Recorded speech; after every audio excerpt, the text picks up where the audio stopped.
Welcome back to my channel. आज बात करते हैं एक्जीनिया वॉलेट के बारे में कि एक्जीनिया वॉलेट को कैसे क्रिएट करते हैं। तो आपने वीडियो को एंड तक देखना है और वीडियो को स्किप नहीं करना। सबसे पहले आपने प्ले स्टोर पर जाना है। प्ले स्टोर पर जाके एक्जीनिया एप्लीकेशन को अपडेट कर लेना है। अपडेट करने के बाद आपने उसे ओपन करना है। जब आप ओपन करेंगे तो वो लॉग आउट हो चुका होगा। तो वहाँ पर आपने जिस ईमेल के साथ अकाउंट बनाया था उसी ईमेल के साथ उसे लॉग इन कर लेना है। लॉग इन करने के बाद वो आपसे 6 हिस्सों की पिन मांगेगा। तो आपने 6 हिस्सों की पिन क्रिएट कर लेनी है। 6 हिस्सों या 4 हिस्सों की भी हो सकती है। जब आप पिन क्रिएट कर लेंगे तो वो कंफर्म का बोलेंगे। फिर आपने पिन को कंफर्म कर देना है और आपकी पिन क्रिएट हो जाएगी। तो फिर जब भी आप अपना अकाउंट ओपन करेंगे तो आप पिन लगाएंगे और आपका अकाउंट ओपन हो जाएगा। इसके अलावा आप फिंगरप्रिंट्स भी यूज कर सकते हैं। जैसे ही आप पिन वाला काम कंप्लीट करेंगे तो बेसिक सिक्योरिटी वाले पर टिक लग जाएगा और फिर आ जाएगा create a wallet. Create a wallet in progress का मतलब है कि अब आपको वॉलेट क्रिएट करना होगा। इसके लिए आपको कंटिन्यू पर क्लिक करना है। कंटिन्यू पर क्लिक करने से आपके पास ऐसा इंटरफेस आ जाएगा। इस यहाँ पर एक बॉक्स बना हुआ है तो आपने यहाँ पर इसको टिक लगा देना है। इसके बाद आपने फिर कंटिन्यू पर क्लिक करना है। जब कंटिन्यू पर क्लिक करेंगे तो आपके पास ऐसा इंटरफेस शो हो जाएगा। यहाँ पर सेट सिक्योरिटी क्वेश्चन 1 और 2, यहाँ पर आपने 2 सवालों के जवाब देने हैं। अगर आपको समझे कोई जवाब नहीं आ रहा तो आप यहाँ से रिफ्रेश भी कर सकते हैं। इससे आपका सवाल चेंज हो जाएगा।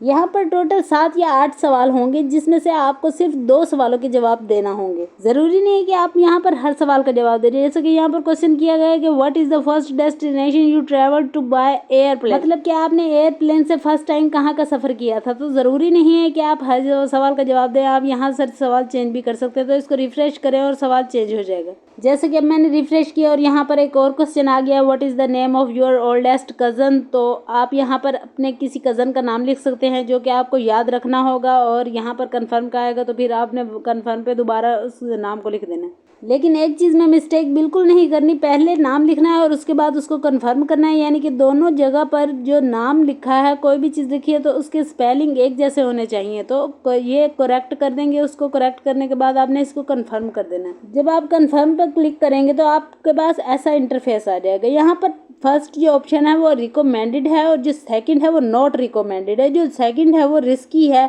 लेकिन फर्स्ट पर मैंने ट्राई किया लेकिन वो मुझसे हो नहीं रहा था क्योंकि अक्सर लोगों के पास ये इशू आ रहा है और ये लोगों का अवेलेबल नहीं हो रहा है। इसलिए मैंने सेकंड को चूज़ किया है। सेकंड को चूज़ करने के नुकसानात ये हो सकते हैं कि जब भी आप किसी और डिवाइस पर इसको लॉगिन करने लगेंगे तो वो आपके लिए बिल्कुल इम्पॉसिबल होगा। और अगर आपको मोबाइल गुम हो जाता है या उसको कोई मसला हो जाता है तो फिर आप इसको कभी भी दोबारा ओपन नहीं कर सकेंगे। तो अगर आपके पास फर्स्ट वाला ऑप्शन इनेबल हो रहा है तो ये वेल एंड गुड है, लेकिन अगर नहीं हो रहा तो आप सेकंड ऑप्शन को भी चॉइस कर सकते हैं, लेकिन वो नॉट रिकमेंडेड है। तो आपने ज़्यादा ट्राई करने के आप फर्स्ट वाले ऑप्शन को ही चूज़ करें क्योंकि उससे आपका सारा डाटा गूगल ड्राइव में सेव होता रहेगा। अगर सिंपल अल्फाज में समझाया जाए तो फर्स्ट वाले ऑप्शन को चूज़ करना ज़्यादा बेहतर इस वजह से है क्योंकि आपको मोबाइल चोरी हो जाता है या आप मोबाइल चेंज कर लेते हैं, सूरत में भी आप इसको रिकवर कर सकते हैं। लेकिन अगर आप दूसरे ऑप्शन को चूज़ करते हैं तो आप अपने इस अकाउंट को कभी भी रिकवर नहीं कर सकते। इसके बाद आप फिर कंटिन्यू पर क्लिक करेंगे। कंटिन्यू पर क्लिक करने के बाद आपके पास ऐसा इंटरफेस आएगा। इस सबको आपने देख लेना गौर से। जिन 2 क्वेश्चंस का आपने आंसर दिए थे वो यहाँ पर आपको नज़र आ जाएंगे, लेकिन आपने इनको कहीं पर लिख कर रख लेना या इनको अच्छे से याद कर लेना क्योंकि कभी भी आपको इन क्वेश्चंस के आंसर की ज़रूरत पड़ सकती है। या फिर आप इन क्वेश्चंस के आंसर का स्क्रीनशॉट भी लेकर संभाल कर रख सकते हैं क्योंकि कभी भी आपको ज़रूरत पड़े तो आपके पास इन क्वेश्चंस के आंसर होना चाहिए। इसके बाद आपने कुछ सेकेंड्स के लिए इसको होल्ड पर रखना है। यानी कि इसमें कंटिन्यू का ऑप्शन नहीं होगा बल्कि यहाँ पर होल्ड टू कंफर्म होगा, जिसके लिए आपको कुछ सेकंड के लिए वेट करना पड़ेगा और होल्ड करना पड़ेगा। इसके बाद ये प्रोसेसिंग में चला जाएगा। यूँ समझे कि आपका वॉलेट क्रिएट हो गया है। तकरीबन आधा मिनट लगा है और आपका वॉलेट तकरीबन क्रिएट हो गया है। इसके बाद आपके पास ऐसा इंटरफेस आएगा, congratulations your wallet is ready to go.